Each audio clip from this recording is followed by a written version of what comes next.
বৃহস্পতিবার সকাল 11:55 শাহজালাল বিমানবন্দরে নামবেন তারেক রহমান। সেখানে সংবর্ধনার পর সড়ক পথেই চলে যাবেন পূর্বাঞ্চলের জনসভা মঞ্চে। এরপর যাবেন এভারকেয়ার হাসপাতালে মা খালেদা জিয়ার কাছে। 1 ঘন্টা অবস্থানের পর সরাসরি চলে যাবেন গুলশান এভিনিউয়ের 196 নম্বর বাড়িতে। সেটাই বিএনপির ভারপ্রাপ্ত চেয়ারম্যানের বাসস্থান। বৃহস্পতিবার বিমানের ফ্লাইটে দেশে ফিরেছেন বিএনপির ভারপ্রাপ্ত চেয়ারম্যান তারেক রহমান। শাহজালাল বিমানবন্দরে ফ্লাইটটি পৌঁছাবে বেলা 11:55।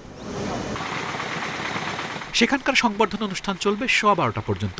বিমানবন্দরের ভিআইপি লাউঞ্জ রজনীগন্ধায় তারেক রহমান অবস্থান করবেন আরও 25 মিনিট। বিমানবন্দর থেকে কুড়িল হয়ে সড়কপথে যাবেন পূর্বাঞ্চলে সংবর্ধনা মঞ্চে। সেখানে অবস্থান করবেন দুপুর 3:40।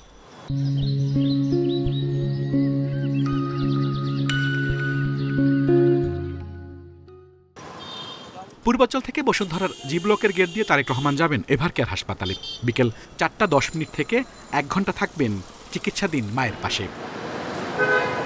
হাসপাতাল থেকে বেরিয়ে যাবেন গুলশান এভিনিউর 196 নম্বর বাড়িতে। কুড়িল বনানী কাকুলি হয়ে রাত 8:10 পৌঁছাবেন বাসায়। তারেক রহমানের স্বদেশ প্রত্যাবর্তন উপলক্ষে নেওয়া হয়েছে 3 স্তরের নিরাপত্তা। লাল জোনে থাকবে সিএসএফ ও বিজিবি, হলুদ জোনে র্যাব, পুলিশ ও আনসার, আর সাদা জোনে থাকবে বিশেষ বাহিনী।